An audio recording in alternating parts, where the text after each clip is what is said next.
Hello, BookTube. We're back to the library tour. We're going to keep going with the library tour. We're going down this east wall bookshelf, but I don't think we're low enough yet so that I need to stoop. The key, I think, for me visually will be, do I need to leave the frame every time I grab a book? And that isn't happening yet. So I've still got the sexy tripod exactly where I've had it all this time. So we're just going to go through these. There are no transverse books. These are all, this is just a normal shelf of books, just the way they should be. And the first one is old. Okay, all right, this is another, we've seen this before. This is, we saw this with, where was it? Yeah, this thing here. Around the World in 2,000 Pictures, which is 60, 70 years ago. So they're all black and white pictures, a lot of times of places that don't look this way anymore. And this is the same thing, only I think even older. This is 1934. This is Journeys Through Many Lands. Our World Today. There's the Wall of China on the cover.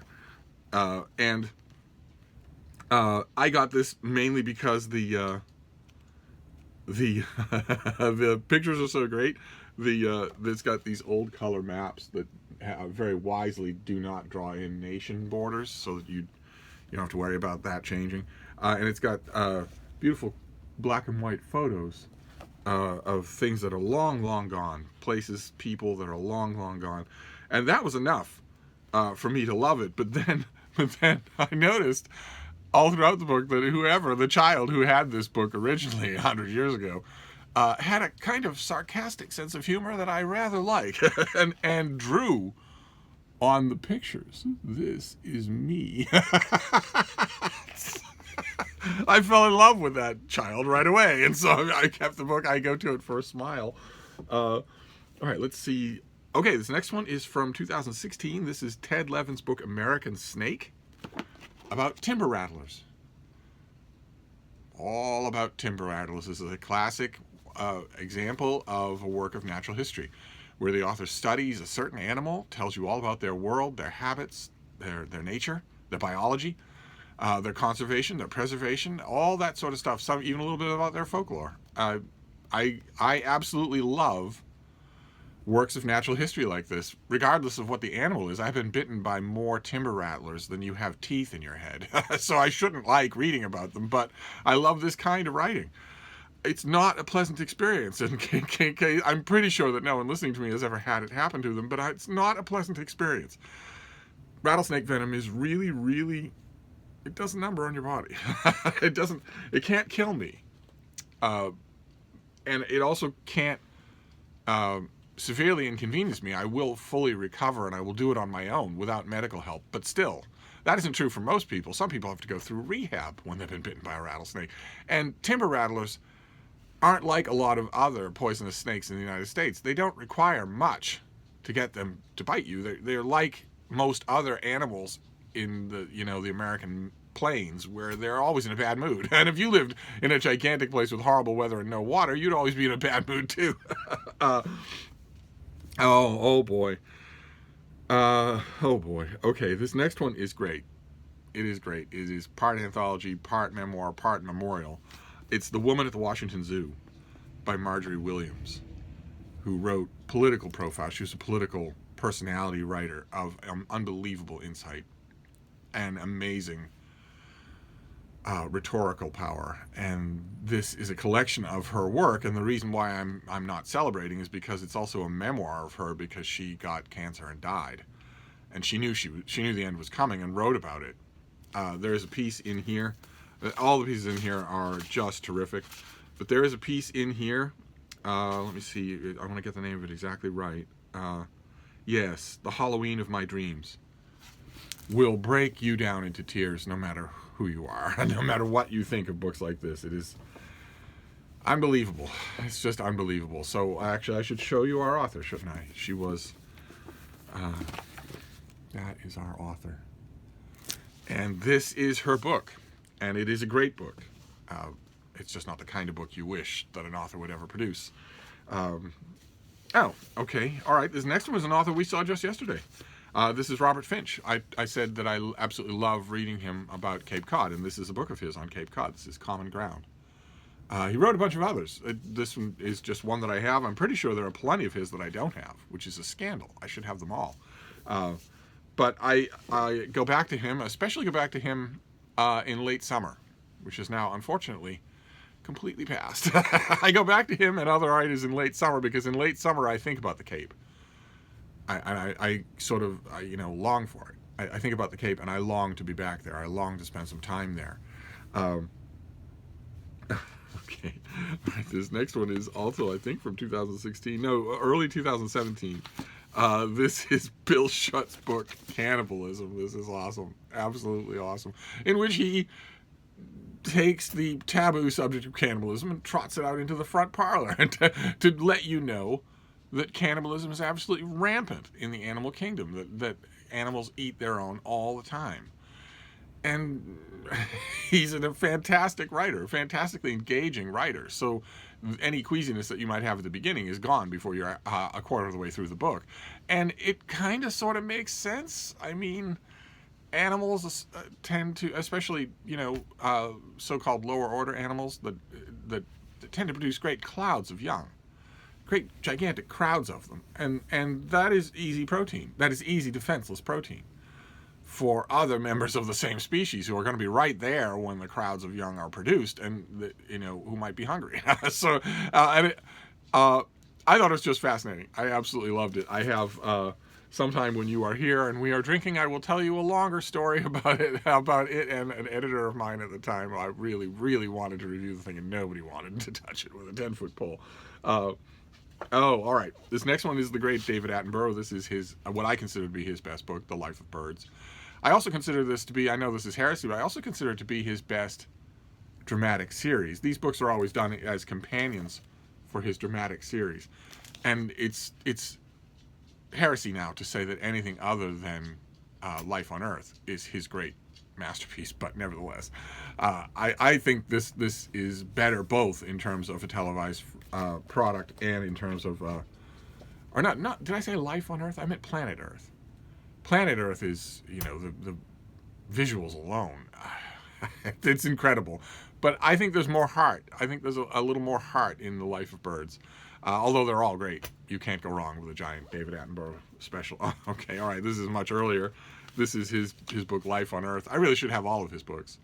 I think I only have these two. But I really should have them all. They've all got him, in various stages of his life explaining things to us. And then they've got, full color photos all throughout. So they really are, you're not always, I'm not always in the mood to key up an episode of one of his documentaries, but I'm always in the mood to read his very clear, very good prose. Let's see. Oh, okay.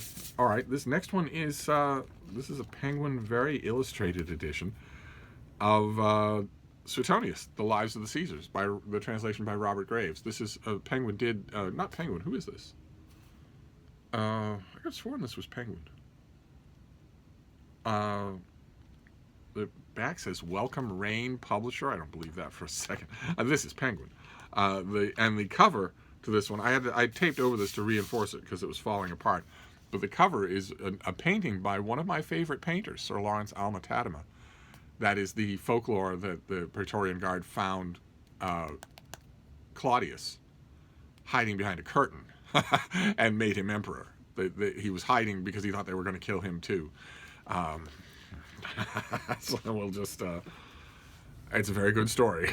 And the Robert Graves translation is okay. I often say about translations, that what I want is to feel like the translator isn't there. I want to feel like they've absented themselves from the room, that they're that clear, like a window pane. And Robert Graves wasn't able to do that ever under any circumstances. So that is not the case in his translation. In his translation, it's more like a running commentary where you're in the room with him and he is telling you everything that Suetonius wrote, but he's commenting on it himself as well. The only thing that makes it a little untrustworthy is that he's working that commentary into the translation. So if you don't know, what you're looking at, you could lose track of what is Graves and what isn't. So, all I'm not sure that it'd be the first translation I would recommend, although it's by far the most ubiquitous. Oh, great. Okay, fantastic. All right, well, I don't have a pub sheet for this. Instead, I have a store receipt. I went and bought this. When did I buy this? 2015. I bought this in 2015. And like everybody, I started using my store receipt as a bookmark, even though this has a built-in bookmark. We've seen these before. This is the Big Book series. We saw the Big Book of Ghost Stories. We saw, what did we see? The Big Book of Jack the Ripper. There are a couple of others in here, and this is one I had to have. This is the Big Book of Sherlock Holmes. This is edited by the legendary Otto Penzler, and it was available. It was published in big trade paperback and in hardcover simultaneously. But I was at a Barnes & Noble, and I got an employee discount, so I figured, well, you know, it's not that much difference in terms of money. In 2015, I was thinking in 2016, you won't even remember the difference between the price of the one and the price of the other. And now it's almost 2020. God help us. Where did that time go? And I was right, of course. You're not beating yourself up about it. So I just decided to get the hardcover instead. And I go back to it. There are stories in there that I like enough to go back. And I also, with Otto Penzler, with any great editor, it's not just the stories you're going to go back to. It's also that they create a sequence, an atmosphere. They create a world with their choices. So you're not just going back and saying, oh, I like that pick and that pick and that pick. You're also going back for the selection, just in toto. And I go back for that as well. What have we got here? Oh, all right, well, perfect example of what I was just referring to. This is a series. This is edited by A.C. Ward and illustrated by Ernest Shepard. And this is Everybody's Lamb. We saw, I don't know how to grab it right now, where it is. It might not be easy to get. Yeah, it is. I am leaving the camera frame. It's right here. This is Everybody's Peeps. Where the title refers to the fact that at the time, 100 years ago, if you made a critical edition, an edited edition, whatever, of an author like the Diary of Samuel Pepys or Johnson and Boswell or Charles Lamb, you typically in bookish parlance, your name would be connected with it. It'd be Burlington so-and-so to differentiate it from other editions. And the play on words here, the play on these titles is that this is not, and this is everybody's. This belongs to everybody. Of course, that play has dated, right? We don't think about it that way anymore. Certainly, the general reading public doesn't. And also, this is dated in a second way, which is that nobody reads Lamb anymore. Nobody is interested in a selected Lamb because nobody reads him at all, of any way. So and so as a result, I think this is only the third one. I'm pretty sure that this isn't really a series, but I'm pretty sure there are only 3 of these: the Everybody's Boswell, the Everybody's Peeps, and the Everybody's Lamb. I don't think there's anything else. I'd love it if I found another one, because this is just a selection of the author, letters, essays, and whatnot, and illustrations all throughout. And they are absolutely delightful. These are, as far as editions go, they're absolutely delightful. Okay. All right, here's another delightful edition. This is the University of California edition of Moby Dick with illustrations by Barry Moser. Great big thing that I've had in trade paperback. I've had it in hardcover. I absolutely love it. And after a while, I decided, having this in trade paperback that falls apart, having this in trade paperback that you reinforce and whatnot, having it in hardcover and giving it away, after a while I decided, no. How about you stop doing all of that and just keep the next hardcover edition that you find of this thing, because it's a great edition of Moby Dick. Just great. Entirely illustrated. Moser does lots and lots, not just big pictures, but spot illustrations all throughout. Let's see here. Okay. All right. This is 100 years old, I'm sure. Oh, no, this is 1946. And this is, wow. This is an author that I really like. I think he can do no wrong. And this is Edward Way Teale. We've seen him before in this library tour, I think. Who haven't we seen in this library tour? And this is an odd book of his, The Lost Woods, which is heavily illustrated. I don't know.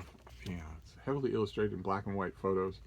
And it's him wandering through woods and just talking about it. And I will do that. I will read that no matter what. He is so good. I keep waiting to find. He did. We've seen it on this channel. He did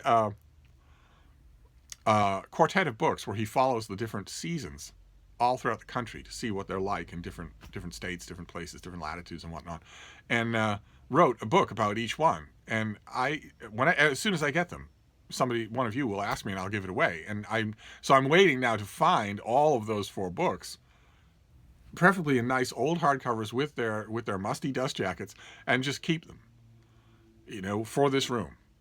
And just say whatever's in this room is not going to be given away to the next person who asks for it. Oh, fantastic! Oh my! Oh, okay, great. Oh, fantastic! So what is this? Is the 1940s as well? Yes? No, 1970. Boy, I can't get these things right.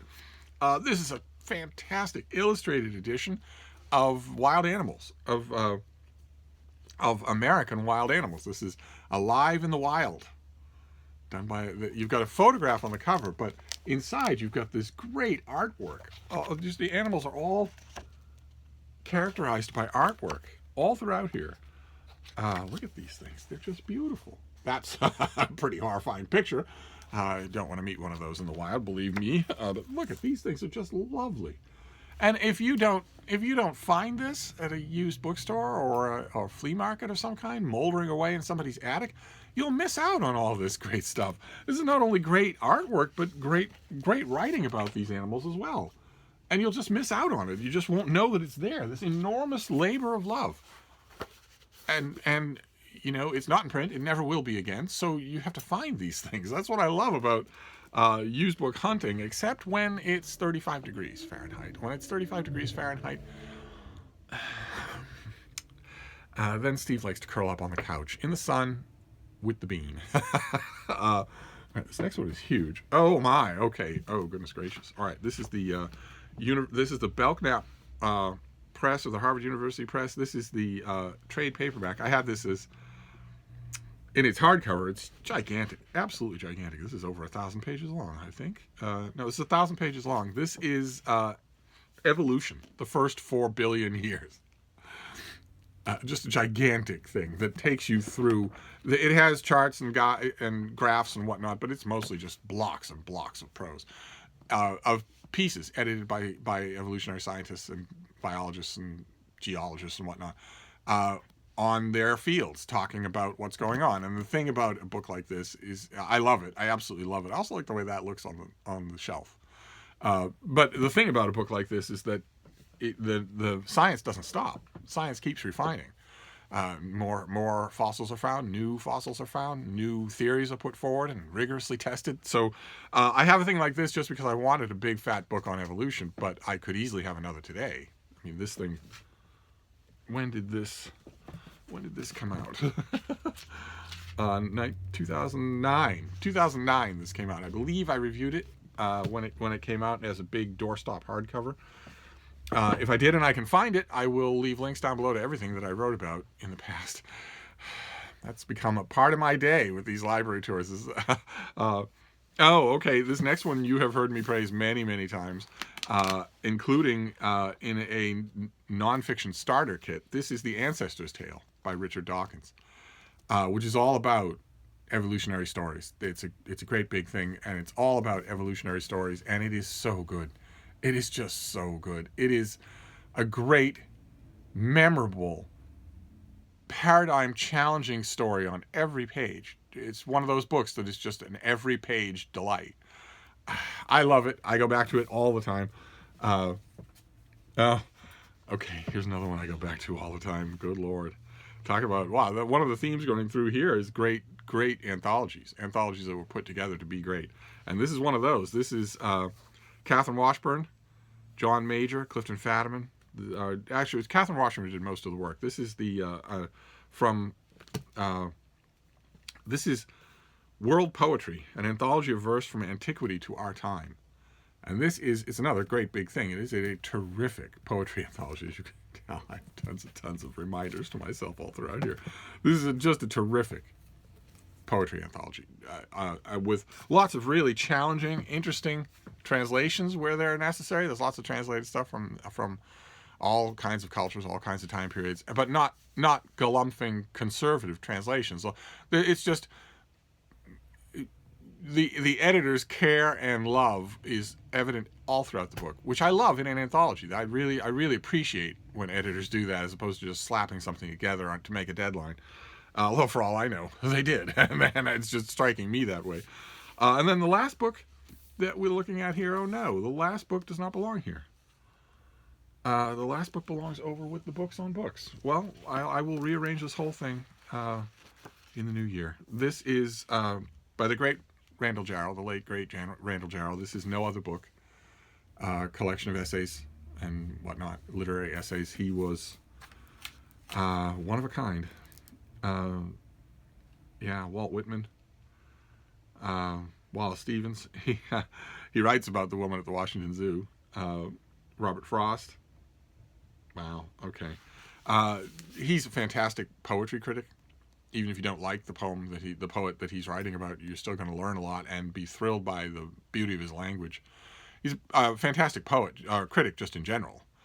And there's also somewhere out there, not in print anymore, and there's no Randall Jarrell in print anymore, although Poetry in the Age, his masterpiece, really ought to be a Penguin classic. But there's also a volume out there, at least one that I know of his collected letters. He was a great letter writer, a fantastic letter writer. And I'm pretty sure there's a big volume of his letters out there, too. So if you're at a used bookstore and you see this name, Randall Jarrell, and you don't have any idea who it is, you're wondering if it's worth your time, he is worth your time. He is worth your time to know. So find a book of his and read it. You will very much like the person you encounter on the page. And that is it. That is the last of the books for this shelf. And they don't seem to want to go back the way they came off. That is kind of strange. Well, and we know what the problem is. The Randall Jarrell doesn't belong here. So let's just get it out of there and put it aside rather than put it on the shelf again. And that is the last of the non-stoop bookshelves. Now, I'm not going to stoop next time. I'm pretty sure that this miracle sexy tripod will allow me to position so that I can do the next two shelves without stooping. I will still have to sit, but I won't have to stoop. So we will see. The melodrama of being incredibly old will continue tomorrow. Thank you, BookTube.